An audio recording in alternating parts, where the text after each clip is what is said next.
So when we did the joint venture, we used a slide at this very council meeting, in fact, I think in this very room, that kind of demonstrates what you went through, Deidre and Ash, both as you did your course of study.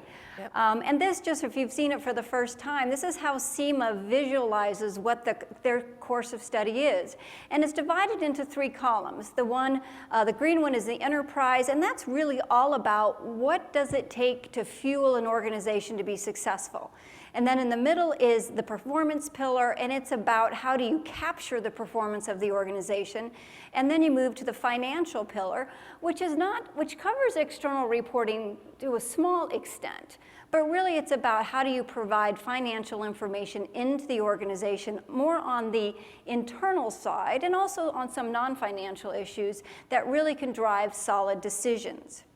And so just to take us a little deeper into one of those, I wanted to show with you today the enterprise management pillar at the second level, that management level. And so these are examples of courses that Deidre would have taken and studied.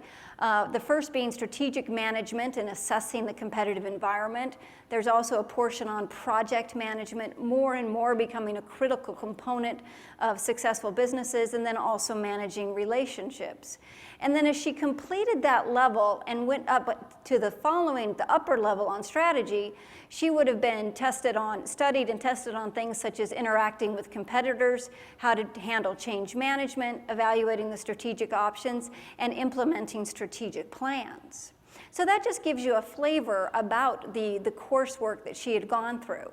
So at the end of the day, there are 10 exams that are taken after studying 10 different areas of information, and also often in an instructor-led environment, correct? Yep. Digital, a little bit on the digital side, but more on the instructor-led. They both completed 3 years of experience, and then it takes anywhere from 4 to 6 years of education, which is often done after work. Mm-hmm. And that is what the CIMA pathway and how the CIMA individuals are getting the CGMA.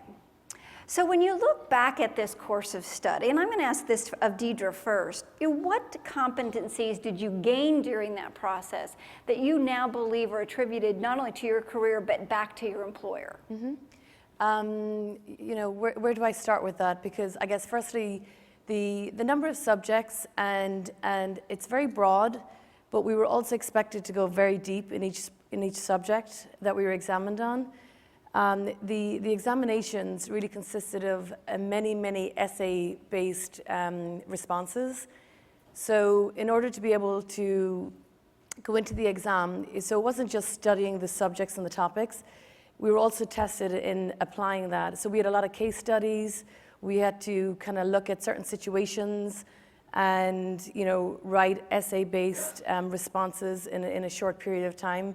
So one, I would say the number of different subjects I had to study across my 4 years of education, I really think that prepped me for what was to come, and really to this day, because if I look at my current role, I can move from, I'm not sure how many people in the audience are familiar with the Dodd-Frank Form PF, which is a regulatory form for asset managers, where we report a lot of different data to the regulators now, and really trying to work on gathering data, making sure that correct data is reported on time without any issues. That could be day one. The next day is dealing with new product approvals, launching new derivatives. From there I can go on to various different types of Lehman as an example, the complexities that come with Lehman. So being able to move from one topic to the next and making sure that I'm leaving that, whichever one, Form PF, with a good group of people, and knowing when to leave off and step into the next subject, I think was really important, because I had to balance quite a bit while I was studying. So that, I would say, would be one key component. And then another is, because of the format of the exams and the essay-based and the case studies, we had like 3 hours or 2.5 hours, I can't remember. Thank God, I can't remember, thank God. 20 years ago. I thought I'd never forget how long those exams took. When you're under pressure, you've done as much as you can from a study perspective, and you go into that exam and you don't really know what case study is going to be thrown at you. So, I really needed to be able to, think on my feet and really, you know, apply what I've learned, and just kind of be positive about, okay, I've done all the study. I need to now apply that, and figuring out how to decompose, you know, complex problems in a short period of time, structure my response. Like all of that is something that I deal with all day. Just emails, for example, you know, a tricky email, structuring, okay, how do I approach this?